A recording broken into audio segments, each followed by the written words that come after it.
Bismillahirrahmanirrahim. Assalamualaikum warahmatullahi wabarakatuh. Di sini saya Nurul Istiqomah dari jurusan Pendidikan Bahasa Arab dengan Fakultas Tarbiyah dan Ilmu Keguruan ingin mempresentasikan sebuah laporan akhir magang 1 di MTS Ma'arif Klego.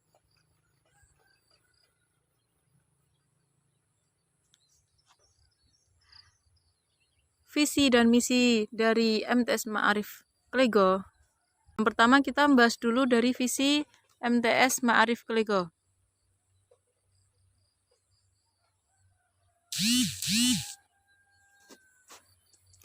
Visi MTS Ma'arif Klego sebagai pusat pendidikan dan pengembangan kepribadian peserta didik yang agamis, berakhlak karimah, berdasarkan syariat Islam yang berhaluan ahlu sunnah wal jamaah. Kemudian misi dari MTS ke misi MTS Ma'arif Klego. Misi dari MTS Ma'arif Klego menyiapkan generasi yang mewujudkan insan islami, mendalami syariat Islam dengan berpedoman salah satu madhab 4. Kemudian misi yang kedua, membentuk generasi muslim yang bertakwa dengan menganut ajaran Abu Hasan al-Asy'ari dan Imam Maturidi sebagai pedoman akidah Islam Ahlus Sunnah wal Jamaah. Kemudian yang terakhir, membentuk generasi muslim taat beribadah, taat kepada Allah dan Rasul-Nya, taat kepada orang tua, bersikap sopan santun dalam berucap, ramah tamah kepada sesama makhluk dan alam sekitarnya sehingga tercipta situasi dan kondisi yang kondusif.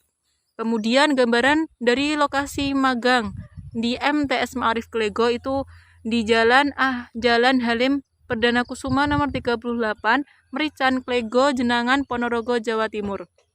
MTS Ma'arif ini berakreditas B. Kemudian bisa dilihat di struktur organisasinya ada kepala yayasan dengan dipimpin oleh Kiai Haj Bapak Murhadi, kemudian kepala madrasah Bapak Muhammad Sahal Sarjana Agama. Dokumentasi yang di atas itu dengan Bapak Muhammad Sahal, kemudian yang di bawah itu dengan Bapak Guru Pamong, yaitu Bapak Ribadianto Sarjana Pendidikan. Kemudian kita lanjut sumber daya manusia di MTS Ma'arif Klego. Jumlah siswa dari kelas 7A berjumlah 24 siswa.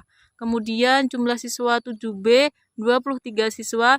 Jumlah siswa 8A berjumlah 21 dan 8B juga berjumlah 21.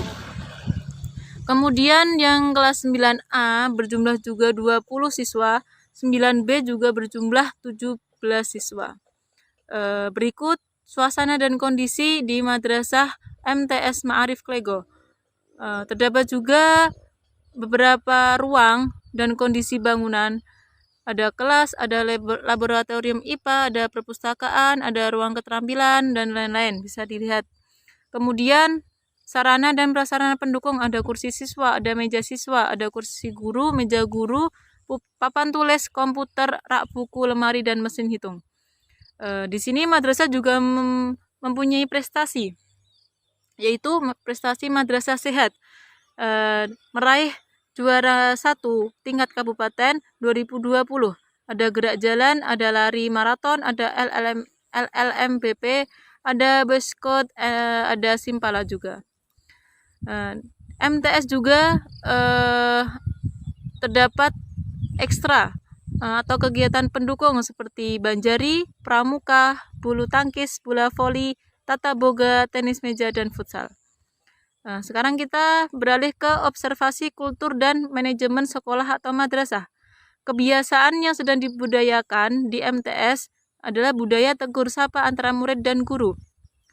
Tetapi ketika pandemi ini, berjabat tangan diganti dengan bersalaman dengan jarak jauh dan mengucapkan salam secara lisan.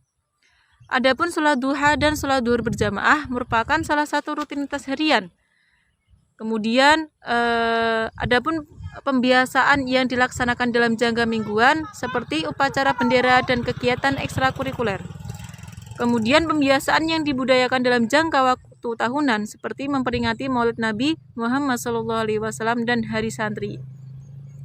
Berikut suasana kelas ketika pandemi. Kemudian kita beralih ke upaya-upaya pembinaan guru dan siswa. Guru-guru di MTS Ma'arif Klego sudah menunjukkan keteladanan yang patut dicontoh oleh siswa.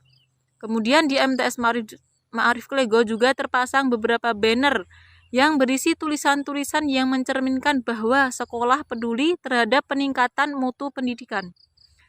Kemudian kita membahas tentang kompetensi inti dan kompetensi dasar. Kompetensi inti memahami dan menerapkan pengetahuan berdasarkan rasa ingin tahu tentang ilmu pengetahuan teknologi seni budaya terkait fenomena atau kejadian yang tampak mata. Kemudian indikator 3.1.1 memahami makna kata, frasa, dan kalimat terkait topik tentang asa'ah secara lisan atau tulisan. Kemudian indikator 4.1.1 menyusun teks percakapan sederhana terkait topik tentang jam secara lisan atau tulisan. Kemudian kita beralih ke materi pembelajaran. Di sini ada 4 materi. Yang pertama, latihan pada kosakata atau at-tadribat 'alal mufradat. Kemudian tata bahasa atau juga disebut al-qawaid. Kemudian yang ketiga, komposisi. Komposisi di sini seperti kemudian kita beralih ke dialog al-hiwar.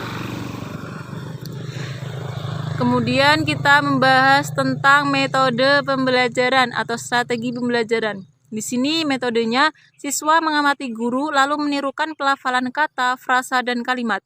Kemudian siswa mengamati percakapan dan menjawab pertanyaan tentang isi percakapan tersebut.